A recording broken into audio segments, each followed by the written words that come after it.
ان شاء الله تعالى النهارده هتكلم على موضوع مهم جدا، هو ترويج البيض عند الحمام. طبعا يا جماعه الخير، عشان نبقى عارفين بس ان ترويج البيض ده السبب الاساسي اللي بيرجع فيه الذكور. هقول لك على اهم 10 اسباب، وبناء على الاسباب اللي انا هقولها لك تختار العلاج بتاعك. مش اي حد يقول لك هات سيلينيوم وحط الحمام، ادي فلفل اسمر وتحط الحمام. لازم أن تحدد السبب عشان الحمام ما يروقش عندك بيض تاني.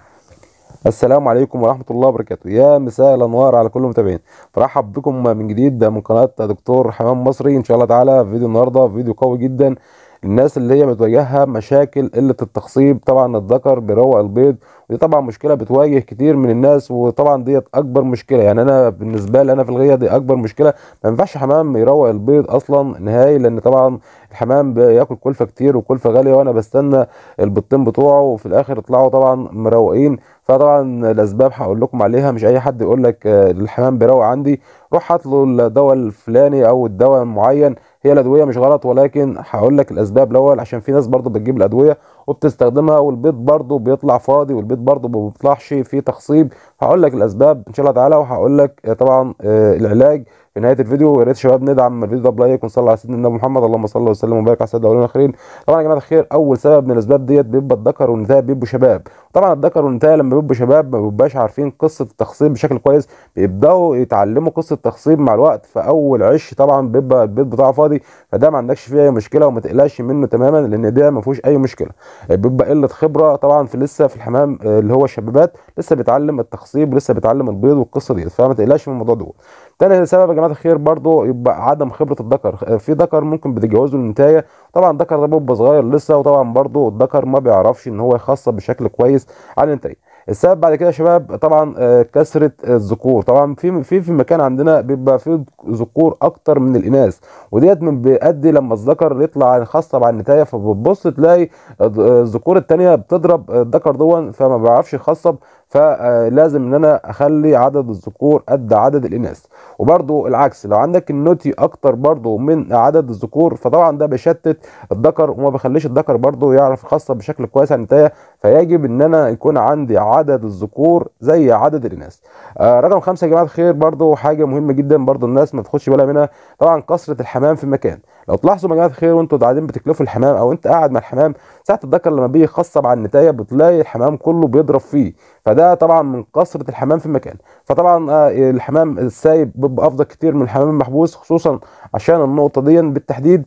ولو انك هتربي حمام محبوس، فانت يجب عليك ان انت توفر طبعا مكان واسع للحمام بتاعك، او تربي حمام بتاعك على القد، ما تخليش عندك حمام كتير، عشان الحمام الكتير ده برضو بيبقى سبب كبير، وده من مشاكل الحمام المحبوس. طبعا لازم اخلي عدد بسيط عندي في المكان عشان الحمام يعرف يخصب على بعض بشكل كويس. السبب برضو المهم جدا وبخلي النتايه ما بتوقفش للذكر وهو بيخصبها، تلاحظ حضرتك لما الذكر يطلع النتايه، فالنتايه ما بتستحملش الذكر، لان الذكر بتبقى ضوافره طويله، وطبعا بيشك النتايه في ظهرها، فالنتايه ما بتستحملوش، فالنتايه بالشكل دوت بتقوم تجري من تحت الذكر، فبالشكل دوت مش هتلاقي تخصيب في النهايه. طب حل الموضوع ده ايه؟ حل الموضوع ده ان انا امسك الذكر، وان انا طبعا اجي عند الاظافر بتاعته واقص الزيادات من الاظافر بتاعته، ونخلي بالي ان انا ما اجرحش الطائر، عشان الطائر ده طائر ضعيف سبحان الله. خلي بالي وانا بقص الاظافر بتاعته، هتلاقي طبعا اخر الضفر كده هتلاقي ميت، فتبدا ان انت تقص طبعا عند اخر الضفر. ان شاء الله تعالى الذكر هيطلع بعد كده وهيخصب بشكل كويس. ديت بتبقى مشكله لو مهما حطيت علاجات هتفضل المشكله ديت موجوده، فانت ما تلجاش للادويه باستمرار، فانت تبص في الحمام بتاعك، قلب الحمام بتاعك، شوف الحمام بتاعك في ايه.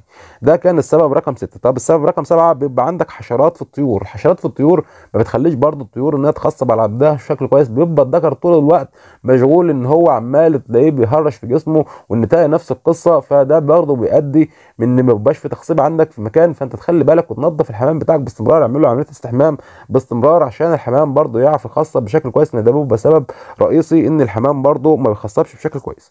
السبب الثامن اللي معانا ان لازم ان انا اتاكد من خلو الامراض. طبعا الامراض لو بتبقى في امراض ما بتبقاش ظاهريه عند الحمام، فانا اخليني شواف، ابص في الحمام بتاعي، ابص الحمام كاشش، الحمام ما عندوش اقبال على الطعام، الحمام الزرع بتاعه عامل ازاي. خلي بالك برضه من النقط ديت، لان النقط دي برضه في منتهى الاهميه، من الاسباب اللي بتخلي برضه الذكر يروق البيض لفتره طويله، فان انا اخلي بالي من الطول بتاعه. السبب برضه اللي معانا رقم 9، طبعا السبب ده مهم جدا، طبعا بيبقى كبر سن الحمام. الحمام حضراتكم عارفين ان الحمام كله بيبقى دورة عمره كلها بتوصل لحد 15 سنه. اعلى سنوات الانتاج الخمس سنين الاولانيين. طبعا 5 سنين الاولانيين بتلاقي خير كتير جدا وبتلاقي زغاليل كتير جدا. بيبدا من 5 سنين ل 10 سنين بيبدا الحمام يعني يقل شويه. فالفتره ديت ان انا لازم اهتم بالاملاح المعدنيه واهتم بالفيتامينات والكلفه الحمام. من 10 سنين ل 15 سنه بيبدا ان الذكر بيروق البيض بشكل نهائي. في الوقت ده لازم اهتم بالذكر، او ان انا ابدا ان انا اشغله حضان، لان هيبدا يروق البيض باستمرار. فنخلي بالي ان كان الحمام الذكر بتاعي كبير اكبر من 10 سنين، فاعرف على طول ان ده سبب ان الحمام بيروق البيض او ان الذكر بيروق البيض. فان انا في الوقت دوت لازم اشتغل مع الذكر بادويه، وان انا ممكن اوفر الذكر ده السيلينيوم والفلفل الاسمر. طبعا ممكن ان انا اوفره الذكر بعد 10 سنين عشان يبدا يتم شغال في دوره الانتاج، او ان انا ابدا اشغل الذكر ده حضان. سبب رقم 10 يا جماعه الخير ان انا لازم اوفر الفيتامينات، لان ساعات بيبقى في حمام مفيش فيتامينات في جسمه. طبعا حضراتكم عارفين ان الفيتامينات ديت اساسيه للحمام.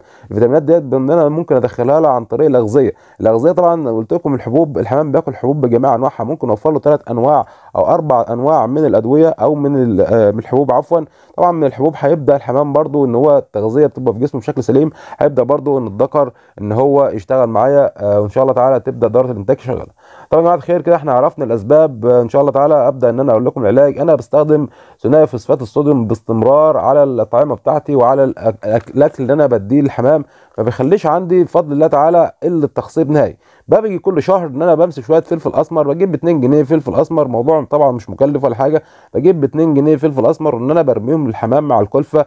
طبعا الذكور والاناث بتاكل، هو حلو للذكور وحلو للاناث وفيه فيتامينات كمان ما شاء الله تعالى. طبعا الفلفل الاسمر جميل جدا، لازم نستخدمه كل شهر على الاقل الحمام بتاعي. طبعا يا جماعه الخير القمح لازم ان انا استخدم القمح الحمام. القمح بيبقى قشر القمح ده بيبقى فيه سيلينيوم، يعني قشر القمح دون بيبقى فيه سيلينيوم.